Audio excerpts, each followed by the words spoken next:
علیکم، میں امداد سومرو۔ وفاقی وزیر داخلہ شیخ رشید نے وزیر اعظم عمران خان کو آئینہ دکھانا شروع کر دیا ہے۔ شیخ رشید میٹھی میٹھی باتیں کرتے ہیں وزیر اعظم کے متعلق، لیکن ان میٹھی باتوں میں بہت کچھ ایسا ہوتا ہے جو ان کے خلاف پیغام ہوتا ہے۔ اپوزیشن کے خلاف تو وہ تند و تیز باتیں کرتے ہی ہیں اور کہہ دیتے ہیں کہ اپوزیشن کی سیاست ختم ہو گئی، اپوزیشن کے سر پر اسٹیبلشمنٹ کا ہاتھ نہیں آئے گا، اسٹیبلشمنٹ کا ہاتھ اپوزیشن کی گردن پر ہوگا۔ اس طرح کی باتیں تو شیخ صاحب کرتے ہی رہے ہیں، لیکن اب شیخ رشید صاحب وزیر اعظم عمران خان صاحب کو بتا رہے ہیں کہ ان کی چوائس، ان کی حکومت، ان کی انتظامیہ یا ان کے انتظامات کتنے ناقص، کتنے فارغ ہیں۔ مری کے سانحے کو لے کر شیخ رشید احمد نے پریس کانفرنس میں صحافیوں کو بتا دیا ہے کہ عمران خان کی حکومت یا عمران خان صاحب کے لاڈلے عثمان بزدار نے کیا کیا گل کھلائے ہوئے تھے اور کس طرح لوگوں کو برف کے طوفان میں اور برف کے رحم و کرم پر مرنے کے لیے چھوڑ دیا گیا تھا۔ یہ شیخ رشید صاحب کہہ رہے ہیں، میں نہیں کہہ رہا۔ اور ایک اور معاملہ جو بڑا خطرناک صورتحال اختیار کر سکتا ہے وہ ہے 27 فروری کا۔ 27 فروری کو 2 لانگ مارچ ہونے جا رہے ہیں اور ان دونوں لانگ مارچز کے درمیان کیا منصوبہ ہو سکتا ہے یا اصل پلاننگ کیا ہے یا خدشہ کہہ لیجئے، خدشہ وہ میں آگے چل کر بتاتا ہوں کہ ہو کیا سکتا ہے، کتنی خراب صورتحال ہو سکتی ہے۔ 27 فروری کو پیپلز پارٹی کا لانگ مارچ بھی ہے، پی ٹی آئی کا لانگ مارچ بھی ہے اور ایک دوسرے کو کریں گے کراس۔ اس پر بعد میں بات کریں گے۔ پہلے شیخ رشید صاحب آج بھی کہہ رہے ہیں کہ عمران خان صاحب تن کر 5 سال پورے کریں گے۔ انہوں نے آج بھی کہا کہ اپوزیشن جو ہے اور خاص طور پر 4 شریف، نواز شریف، مریم نواز، شہباز شریف، حمزہ شہباز، ان کی سیاست ہو جائے گی ختم، یہ ختم ہو گیا، اب ان کی دوبارہ سیاست نہیں ہونی۔ اور پھر یہ کہ عمران خان کے لیے شہباز شریف ڈراؤنا نہیں سہانا خواب ہے۔ یہ بات بالکل ٹھیک ہے شیخ صاحب کی۔ اگر اپوزیشن لیڈر قومی اسمبلی میں نہ جائے، وزیر اعظم بھی نہ جائے اور قومی اسمبلی میں وزیر اعظم عمران خان صاحب کو چیلنج کرنے یا ان کی حکومت کو چیلنج کرنے کے لیے اپوزیشن کی جو سیٹ ہے وہ خالی پڑی رہے اور پھر اپوزیشن کے باقی پیچھے جو ارکان ہیں وہ اسپیکر اور ڈپٹی اسپیکر کے رحم و کرم پر ہوں اور شہباز شریف لاہور میں اپنے بھائی کو لینے جائیں ایئرپورٹ سے، الیکشن سے پہلے جو ہوا تھا، لینے جائیں اپنے بھائی کو اور پھر لاہور کے جہاں جمپل ہیں اسی شہر کے مال روڈ پہ گم ہو جائیں اور ان کو ایئرپورٹ کا راستہ بھول جائے اور وہ ایئرپورٹ نہ پہنچے، ادھر سے نواز شریف کو گرفتار کر کے اور مریم نواز کو گرفتار کر کے کوٹ لکھپت جیل لے جایا جائے اور شہباز شریف صاحب جو ہے وہ لاہور کے گھمنڈ گھیریوں میں وہ ہوتا ہے نا، اس میں بھول بھلیاں میں شہباز شریف صاحب گم ہو جائیں۔ تو شیخ صاحب کی یہ بات تو ٹھیک ہے، شہباز شریف صاحب کہہ رہے ہیں کہ جی میں عمران خان کے لیے ڈراؤنا خواب ہوں، لیکن شیخ رشید صاحب ٹھیک کہہ رہے ہیں کہ ڈراؤنا نہیں سہانا خواب ہے، کیونکہ عمران خان صاحب جس طریقے سے آئے ہیں شہباز شریف صاحب بھی وہی چاہتے ہیں کہ اسی طریقے سے آئیں۔ تو اسی وجہ سے مریم نواز بھی جو کہتی رہتی ہے نا کہ شہباز شریف جو ہیں وہ پوٹینشل متبادل ہیں عمران خان کا، اس لیے عمران خان شہباز شریف صاحب سے ڈرتے ہیں۔ اب مسئلہ یہ ہے کہ عمران خان صاحب ڈریں گے شہباز شریف صاحب سے، ڈر بھی رہے ہوں گے، لیکن پھر شہباز شریف صاحب اچھے بچے بھی بن جاتے ہیں۔ شہباز شریف صاحب کو اگر اشارہ آتا ہے کہ اب آپ نے جیل چلے جانا ہے وہ جیل چلے جاتے ہیں، ان کو اشارہ آتا ہے کہ آپ نے اپوزیشن کا اتحاد نہیں ہونے دینا، تو 2019 سے پہلے بلاول بھٹو اپنا 20 سے پہلے بلاول بھٹو پیچھے تھے، شہباز شریف صاحب آگے تھے، تو پھر جب اتحاد بننے کی ضرورت آئی تو پھر شہباز شریف صاحب نے بیٹھ گئے، اتحاد بھی بن گیا، اور پھر جب تحریک چلنی تھی شہباز شریف صاحب جیل میں چلے گئے، تحریک کو کمزور کرنا تھا شہباز شریف صاحب باہر آ گئے۔ تو مطلب شہباز شریف صاحب کے متعلق جو چیزیں ان کی جماعت کے اندر بھی کہی جاتی ہیں وہ بھی یہی ہیں، اور ظاہر ہے اس میں پھر کچھ لندن سے بھی شہباز شریف صاحب کو ہوتے ہیں معاملات، اشارے ہوتے ہیں۔ تو شہباز شریف کہہ رہے میں ڈراؤنا خواب ہوں عمران خان صاحب کے لیے، اور شیخ صاحب کہہ رہے نہیں آپ سہانا خواب ہیں۔ تو چلیں شیخ صاحب کی ان باتوں کو چھوڑ دیتے ہیں۔ اپوزیشن کے متعلق جو باتیں کرتے رہتے ہیں وہ کرتے ہیں، کچھ ٹھیک ہوتی ہیں، زیادہ تر غلط ہوتی ہیں شیخ رشید صاحب کی باتیں، لیکن ایک بات شیخ رشید صاحب نے جو کی ہے وہ حکومتی بینچز سے کوئی اور نہیں کر رہا تھا۔ باغی ارکان ضرور کر رہے ہیں پی ٹی آئی کے، چاہے پھر وہ پارٹی کے اندر کر رہے ہیں، پارٹی کے باہر کر رہے ہیں، وہ ضرور کر رہے ہیں، لیکن باقی سب نے ملبہ کوشش تھی۔ اپنا آج بھی جمعہ بازار نہیں، اتوار بازار لگا ہوا تھا، کسی زمانے میں جمعہ بازار لگا کرتے تھے جب جمعے کی چھٹی ہوتی تھی تو جمعہ بازار زیادہ مشہور ہوتا ہے، تو اتوار بازار لگا ہوا تھا۔ آج بھی پریس کانفرنسز کا فواد چودھری کی پریس کانفرنس تھی، اپنا شیخ رشید صاحب نے کی، وہ فیصل آباد والے جو ہیں کیا نام ہے ان کا، وہ ڈاکٹر کہلاتے خود کو یار، شہباز گل صاحب، انہوں نے پریس کانفرنس کی، اور اسی طرح باقی بھی پورا ایک اتوار بازار لگا ہوا پریس کانفرنسز کا، اور ان اتوار بازاروں میں سارا ملبہ جو تھا نا وہ یا تو پاکستان میں حکومت کی ناکامی کا پورا پیپلز پارٹی کی سندھ حکومت پر تھا، یا پھر پچھلی حکومتوں پر۔ تو اسی میں جو مری والا سانحہ تھا، اس میں بھی آپ نے دیکھا کہ اتنا بڑا سانحہ گزرا، اس پر بھی حکومت کی تھوڑی سی احساس ہوتا ہے نا حکومت کے اندر، تھوڑا سا ضمیر کہیں ہوتا ہے کہ وہ جاگتا ہے کہ وہ یار احساس کریں کہ یار ہم سے غلطی ہو گئی ہے، ہم کچھ مینیج کرنے میں ہمیں لگتا ہے کہ کہیں نہ کہیں ہمیں کمی کوتاہی، جرم تو کوئی نہیں کرتا، جان کے تو شاید کوئی نہیں کرتا، لیکن ہو گئی کمی کوتاہی ہوگی تو اس کا احساس کر کے اس کا اعتراف کرنا، یہ بڑی چیز ہوتی ہے۔ تو حکومت نے اس کا اعتراف کرنے کے بجائے، آپ کو یاد ہے کہ وہ فواد چوہدری صاحب کھڑے ہو کر کہتے تھے کہ یہ سارا انہوں نے اپنا مری میں قبضے کیے ہوئے، اور 30 سال کی جو ان کی حکومت ہے اس کی وجہ سے مری میں یہ کچھ ہوا ہے، ہم نے 3 سالوں میں 13 ریزورٹ بنا دیے۔ اب ایک حکومت 3 سالوں میں 13 ریزورٹ بنا کر اترا رہی ہے، تو اس حکومت کو 23 لاشیں نظر نہیں آ رہی تھی، وہ 13 ریزورٹ گنوا رہی تھی کہ اگر 23 لاشیں گری ہیں تو ہم نے 13 ریزورٹ بھی بنائے ہیں۔ تو اس حکومت سے اگر ایک وزیر جو موقع پر سب سے پہلے پہنچا تھا وہ کہے کہ جی بس میں بات نہیں کرنا چاہ رہا، مری میں جو کچھ ہوا تھا وہاں کوئی انتظامات نہیں تھے، یعنی حکومت نام کی کوئی چیز نہیں تھی، یعنی عثمان بزدار تو بیٹھ کر لاہور میں گرم کمرے میں، کیونکہ سردیاں ہیں نا، تو سردیاں تو گرم کمرے میں، ٹھنڈ ہوگی تو اپنا گرمی ہوگی تو ٹھنڈے کمرے میں، تو یہاں پر گرم کمرے میں بیٹھ کر روزانہ 1-2 بیان جاری کر دیتے ہیں، ان کے ترجمان بات کر لیتے ہیں، اور زور پورا کا پورا ڈپٹی کمشنروں کے، اسسٹنٹ کمشنروں کے، کمشنروں کے، سیکرٹریز کے، آئی جیز کے، چیف سیکرٹریز کے تبادلوں پر ہے۔ اب یہ تبادلے کیوں ہوتے ہیں؟ ہر بندہ سمجھ سکتا ہے کہ تبادلے کیوں ہوتے ہیں، ظاہر ہے مال بنانے کے لیے ہوتے ہیں بھائی، اور کس وجہ سے ہوتے ہیں؟ ان کے جو پہلے پرنسپل سیکرٹری تھے جن کو ہٹا دیا گیا، ان کے اوپر کیا کیا الزام نہیں آئے، کس طرح کی باتیں سامنے نہیں آئیں۔ تو شیخ رشید صاحب جو ہیں، عمران خان صاحب کے اس عثمان بزدار پلس پر انہوں نے ان کو ناکام قرار دیا، ان کو میں باقی الفاظ تو نہیں کہہ سکتا، لیکن جو ان کا جملہ تھا کہ بس اب میں اس سے زیادہ آگے بات نہیں کر سکتا، میں اگر وہاں نہ جاتا تو 23 نہیں 40 لاشیں گرتی، 40 لوگ مر جاتے، اور میں نے 700 گاڑیاں، ایک گاڑی خود برف ہٹا کر شیشہ صاف کر کے دیکھی ہے، اور رات کو 3 بجے تک میں وہاں رہا ہوں کہ کوئی اور بندہ نہ ہو۔ یعنی اگلے دن بھی شیخ رشید صاحب یہ کہہ رہے ہیں کہ صوبائی حکومت کے نام کی کوئی چیز وہاں پر نہیں تھی۔ عمران خان صاحب کیا کہہ رہے ہیں، لوگوں کو کیا بتا رہے ہیں کہ جی سب ٹھیک ہے، میرا عثمان بزدار بہت اچھا کام کرتا ہے، اور میرا عثمان بزدار سے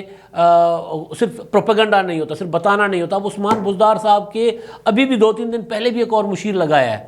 50 سے زیادہ کی کابینہ ہے عثمان بزدار صاحب کی،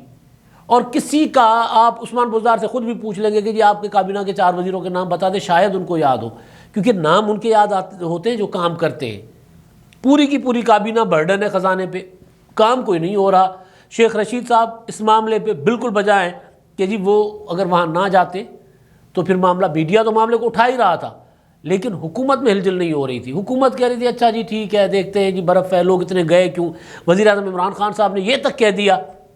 کہ جی لوگ موسم کی جانکاری لینے کے بعد وہاں جاتے، پہلے معلومات لیتے کہ موسم کیسا ہے۔ اب کیا کیا ہے انہوں نے؟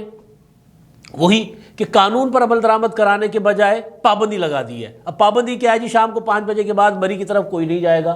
8000 گاڑیوں سے زیادہ گاڑیاں داخل نہیں ہو سکیں گی۔ اچھا، اب ہمارا یہ پرانا وتیرہ ہے، ہماری جو ایڈمنسٹریشن ہے، ہماری جو حکومتیں رہتی ہیں، چاہے وہ سیاسی حکومتیں چاہے مارشل لا، ان کے پاس سب سے بیسٹ آپشن یہ ہوتا ہے کہ بھائی نہ ہوگا بانس نہ بجے گی بانسری، کاٹ دو جڑ سے ہی، ختم کر دو۔ بسنت لاہور کا ایک ایسا خوبصورت تہوار تھا، ایسا خوبصورت تہوار تھا کہ مطلب ایک پیسہ باہر سے اس میں آتا تھا، ایک لوگوں کو ایک انٹرٹینمنٹ کا خوبصورت اپنی اپنی چھت پر لوگ انجوائے کر رہے ہوتے تھے، باربیکیو ہو رہا تھا، پتنگ اڑ رہی ہوتی تھی، گانے چل رہے ہوتے تھے، جو جس مزاج کا آدمی تھا اس مزاج کی انٹرٹینمنٹ انہوں نے رکھی ہوتی تھی، اور دنیا بھر سے لوگ آتے تھے۔ اور ان دنوں لاہور میں ٹریفک تو کیا، لاہور میں موبائل سروس جام ہوا کرتی تھی، اتنا مطلب لوگ آتے تھے، اتنی وہ کنجکشن ہو جاتی تھی لاہور میں، اور پھر لاہور جاگ رہا ہوتا تھا پوری پوری رات، ایک خوبصورت سما ہوتا تھا۔ اچھا، اس میں کیا ہوا؟ اس میں جی وہ ڈور آ گئی، ظالم ڈور، وہ تندی والی اور وہ شیشے والی ڈور، وہ لوگوں نے شامل کر دی، اس سے گردنیں کٹنا شروع ہو گئی۔ اچھا، وہ ڈور پر جو پتہ ہے کہاں بنتی ہے، اس ڈور پر پابندی لگانے کے بجائے ہمارے حاکموں نے کیا کیا؟ پابندی لگا دی بسنت پر۔ اب وہ لاہور کا اصل جو چہرہ تھا وہ انہوں نے داغدار کر دیا. لاہور کی خوبصورتی، لاہور کا کلچر سارا کا سارا تباہ ہو گیا. اب اس کے بدلے میں کیا ہوا کہ گجرات احمد آباد میں وہاں پر بسنت ہوتی ہے، دنیا نے وہاں پر جانا شروع کر دیا. وہاں پر بھی تو قانون پر عمل درآمد کروانے والے بیٹھے نا. ہمارے ہاں یہ کیا ہے کہ جی اب ہم لوگ جو ہیں وہ سب سے سستی تفریح جو خاص طور پر پنجاب کے لوگوں کے لیے وہ مری جانا ہوتی تھی، اب مری پر تفریح پر پابندی لگا دی ہے جی. وہاں کے ہوٹل والے کو کنٹرول نہیں کیا کہ جی اتنا چارجز کیوں کرو. روزانہ ویڈیوز آتی تھی، روزانہ کی بنیاد پر ویڈیوز آتی تھیں اور وہ دکھاتے تھے کہ جی عورتوں کے ساتھ جو ہوٹل مافیا ہے یا وہاں کے جو وہ ٹورسٹ وہ جو بھی ریزورٹس وغیرہ ہیں وہ کس طرح لوگوں کے ساتھ پیش آتے تھے، مارتے تھے، مطلب جتھے بنا کر جو سیاح تھے ان کے اوپر حملہ آور ہوتے تھے. وہ سیاح بھی لوکل ہی ہوتے تھے، باہر کے نہیں ہوتے تھے. کوئی اسلام آباد سے جاتا تھا، کوئی پنڈی سے جاتا تھا، کوئی لاہور سے، کوئی سرگودا سے، ان کے ساتھ لڑائیاں کر رہے ہوتے تھے اور وہ پورا کا پورا گینگ کے طور پر وہ آپریٹ کرتے تھے. ان کو قابو کرنے کے بجائے، ان کو قانون کے نیچے لانے کے بجائے پورا کے پوری سیاحت مری کی ختم کر دی، تباہ کر دی. اب مری میں جو لوگ جن کا روزگار جڑا ہے، ظاہر ہے سارے کے سارے لوگ جو مری میں سیاحت کے ساتھ جڑے سارے کے سارے تو بے حس اور ظالم نہیں ہیں نا. سارے کے سارے وہ تو نہیں ہے کہ برف سڑک پر لا کر پھر وہ 4,000 روپے کا دھکا اور 5,000 روپے کی زنجیر مانگتے تھے دیتے تھے. سارے وہ تو نہیں ہیں، لیکن اپنا کام نہیں کرنا. اپنا کام جب آئے تو اس کی جگہ پابندی لگا دو. یہ بہترین طریقہ ہے ہماری انتظامیہ کا، ایڈمنسٹریشن کا، کہ جی جلوس کو پرامن طریقے سے گزرنے اور اس پر قابو ہی ہوتا ہے نا کہ جلوس کنٹرول میں رہے، اس کے بجائے کیا کرتے ہیں، پابندی لگا دیتے ہیں 144 لگا کر. اب جلوسوں کی بات آ رہی ہے. اب حکومت اپنے اتوار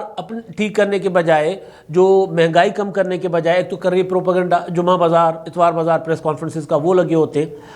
اب اپوزیشن لانگ مارچز کرنے جا رہی ہے. 27 فروری کو پیپلز پارٹی کراچی سے لانگ مارچ کر رہی ہے، تو اس کے جواب میں 27 فروری کو ہی گھوٹکی سے لانگ مارچ کا اعلان کر دیا علی زیدی نے، پی ٹی آئی کا، گھوٹکی سے کراچی کی طرف. میں نے ڈیموکریٹک رائٹ پر ان کا کل ویلاگ میں گزارش کر دی تھی کہ جی وہ کر سکتے ہیں، ان کا رائٹ ہے، چاہے وہ فیڈرل حکومت میں ہے، چاہے جو بھی ہے، پیپلز پارٹی بھی تو سندھ میں حکومت میں ہے، تو وہ کر سکتے ہیں. اس میں کوئی یہ نہیں ہے کہ وہ جی نہیں کر سکتے، وہ کر سکتے ہیں. لیکن اصل چیز جو ہے دیکھنا یہ ہے کہ جب یہ لانگ مارچز گزریں گے، جائیں گے تو دونوں نیشنل ہائی وے سے نا. بلاول بھٹو کا long march Karachi national highway سے، کراچی سے شروع ہوگا مزار قائد سے، وہ ٹھٹا سے ہوتا ہوا وہ آئے گا حیدرآباد سے وہ پھر اپنا سکرنڈ سے اپنا جائے گا مورو سے ہوتا ہوا پھر یہ خیرپور اور یہاں سے ہوتا ہوا سکھر پہنچے گا اور گھوٹکی سے آ کے پنجاب میں داخل ہوگا. تو جب اور اسی طرح ان کا جو علی زیدی کا پی ٹی آئی کا لانگ مارچ ہے، کتنا ہوگا، بڑا ہوگا، چھوٹا ہوگا، ایک الگ کہانی ہے. وہ لانگ مارچ جب شروع ہوگا، ظاہر ہے وہ بھی فیڈرل حکومت ہے، پی ٹی آئی کچھ لوگوں کو نکالے گی، گاڑیاں شاڑیاں تو ان کے پاس ہوں گی، تو وہ لانگ مارچ گھوٹکی سے چلے گا، گھوٹکی سے سکھر سے خیرپور، خیرپور سے مورو. تو ان دونوں لانگ مارچز کا نوشہر و فیروز یا نواب شاہ ضلع میں ہوگا آمنا سامنا. اب جب یہ آمنے سامنے آئیں گے، اور یہاں پر جس نے بھی اس نیشنل ہائی وے پر سفر کیا ہے تو نیشنل ہائی وے کے درمیان کوئی فاصلہ نہیں ہے، بالکل وہ جو گرین بیلٹ ہوتی ہے یا چھوٹا سا کوئی 8-10 فٹ کا جو وایا ہوتا ہے دو رویا سڑک میں آنے اور جانے والی سڑک میں، جو ون وے سڑک ہوتی ہے، تو وہ والا بیچ والا جو پیسیج ہے خالی وہ صرف ہوگا. تو اس میں بھی یہ ہوگا کہ جب پیپلز پارٹی کا لانگ مارچ چل رہا ہوگا تو دونوں سڑکیں روک کے چل رہا ہوگا، اور وہ بھی آئیں گے تو ان کی بھی کوشش یہی ہوگی کہ دونوں سڑکیں روک کے چلے. اگر دونوں سڑکیں روک کے نہیں بھی چلتے تو کراس تو کریں گے نا. ان کا کراس نوشہرہ فیروز میں پڑے، ان کا کراس مورو میں پڑے، ان کا کراس نیو سعید آباد میں پڑے، ان کا کراس سکرنڈ میں پڑے، ان کا کراس دولت پور میں پڑے گا. اور یہ ہوگا بھی نواب شاہ یا نوشہرہ ضلعوں میں جہاں پر پیپلز پارٹی کا بہت زیادہ زور ہے، اور مورو میں کچھ اپنا نوشہرہ میں کچھ پی ٹی آئی کے ساتھ بھی کچھ لوگ ہیں. تو جب یہاں سے یا جی ڈی اے والے ہیں، جب یہاں سے یہ کراس پڑے گا تو پھر کیا ہوگا یہ سوچیں آپ. کہ یہ جس طرح وفاق کی حکومت ایک طرف تو یہ ہے کہ اپنی ناکامیوں کو چھپانے کے لیے دوسروں پر الزام لگاتے ہیں، دوسری طرف یہ کہ بجائے اس کے کہ کوئی جو لانگ مارچ ہو رہا ہے پیپلز پارٹی کا اس کو پرامن طریقے سے اسلام آباد تک لے جاؤ، پہنچاؤ، اس کے اگینسٹ ایک لانگ مارچ نکال کے تصادم کھڑا کرنا ہے سندھ کے اندر، تاکہ سندھ کے اندر حالات خراب ہوں. یہ دونوں لانگ مارچ جب آمنے سامنے گزریں گے، ادھر سے جیالے ہوں گے، ادھر سے عمران خان صاحب کے کارکن ہوں گے، ادھر سے علی زیدی یا حلیم عادل شیخ اور علی زیدی. انہوں نے کراچی میں 1-2 الیکشنوں کے دوران انہوں نے اپنے کارکن بھیج کے پیپلز پارٹی والوں کے اور ان کے درمیان لڑائیاں جھگڑے بھی ہوتے رہے. تو یہ والا جو منصوبہ ہے یہ بڑا خطرناک لگ رہا ہے کہ یہ جو تاریخ اسی لیے دی گئی ہے تاکہ آمنا سامنا ہو اور پھر کوئی نہ کوئی گڑبڑ ہو. ورنہ یہ بھی ہو سکتا تھا پیپلز پارٹی کا لانگ مارچ 2 دنوں کے بعد سندھ سے نکل جائے گا، 27 کو چلے گا، تو اس کے اگلے دن یا اس سے اگلے دن 28 یا 29 کو وہ گھوٹکی کراس کر جائے گا. آپ اس کے بعد گھوٹکی سے بسم اللہ کریں اور آپ زیادہ زور کے ساتھ لانگ مارچ لے کر پہنچیں. یہ زیادہ بہتر ہو سکتا تھا نا، لیکن کیونکہ آمنا سامنا کروانا ہے، ٹکراؤ کروانا ہے، تصادم کروانا ہے، جو لگ رہا ہے، جو ارادوں سے لگ رہا ہے، اور ماضی بھی یہی کہہ رہا ہے، ماضی میں یہ کرتے بھی رہے ہیں کہ لاہور میں اپنا مسلم لیگ نون کچھ کرتی تھی تو الیکشنوں کے دوران تو اسی کے راستے میں جلوس لے کر آ جاتے تھے. تو یہ ہوتا رہا ہے. تو یہ بڑا خطرناک منصوبہ ہے. ایک طرف عمران خان صاحب کو اپنے اندر سے